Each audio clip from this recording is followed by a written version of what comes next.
Hello माय YouTube family, सादर प्रणाम। सावन का महीना बड़ा पावन होता है, तो चलिए 2 लाइन कजरी सुनते हैं। कैसा लगा कमेंट में ज़रूर बताइएगा। चलिए मैं सुनाती हूँ, आप लोग सुनिए, एंजॉय करिए। देख नई की बहुरिया लजात नाही, केहू के डेरात नाही हो। देख नई की बहुरिया लजात नाही, केहू के डेरात नाही हो।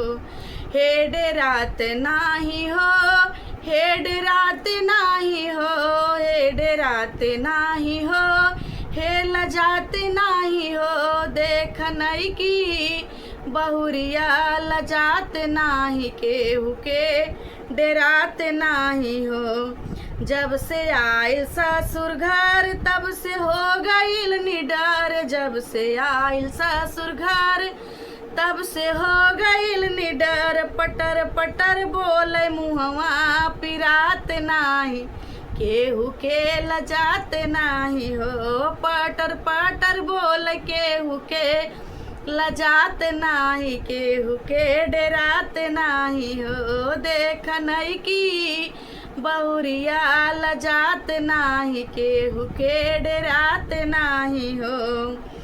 देख नई की बहुरिया लजात नाही, केहू के डेरात नाही हो। उठत कर मैया मैया कबहू कर ना रसोइया, उठत कर मैया मैया कबहू कर ना रसोइया, कबहू कर ना रसोइया, कबहू कर ना रसोइया हो। रोज बहाना बनाई के आराम करई, केहू के लजात नाही हो। रोज बहाना बनाई के आराम करई, केहू के लजात नाही हो। देख नई की बहुरिया लजात नाही, केहू के डेरात नाही हो। देख नई की बहुरिया लजात नाही, केहू के डेरात नाही हो।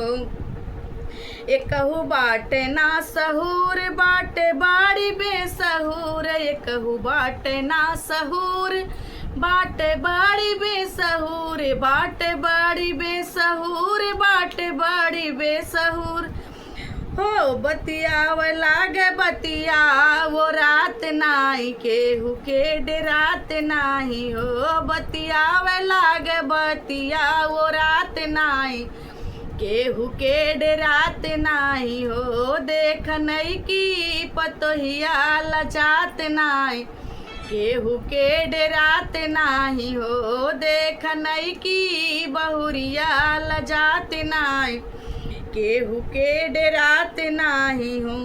कैसे बाट ये कर हाल, कैसे सुधरे ये कर चाल, कैसे बाट ये कर हाल, कैसे सुधरे ये कर चाल, कैसे सुधरे ये कर चाल, कैसे सुधरे ये कर चाल हो।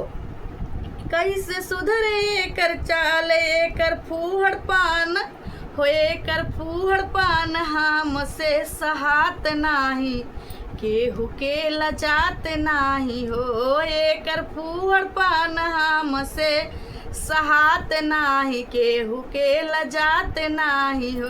देख नई की बहुरिया लजात नाही, केहू के डेरात नाही हो, केहू के डेरात नाही हो, हे डेरात नाही हो। देख नई की बहुरिया लजात नाही, केहू के डेरात नाही हो। देख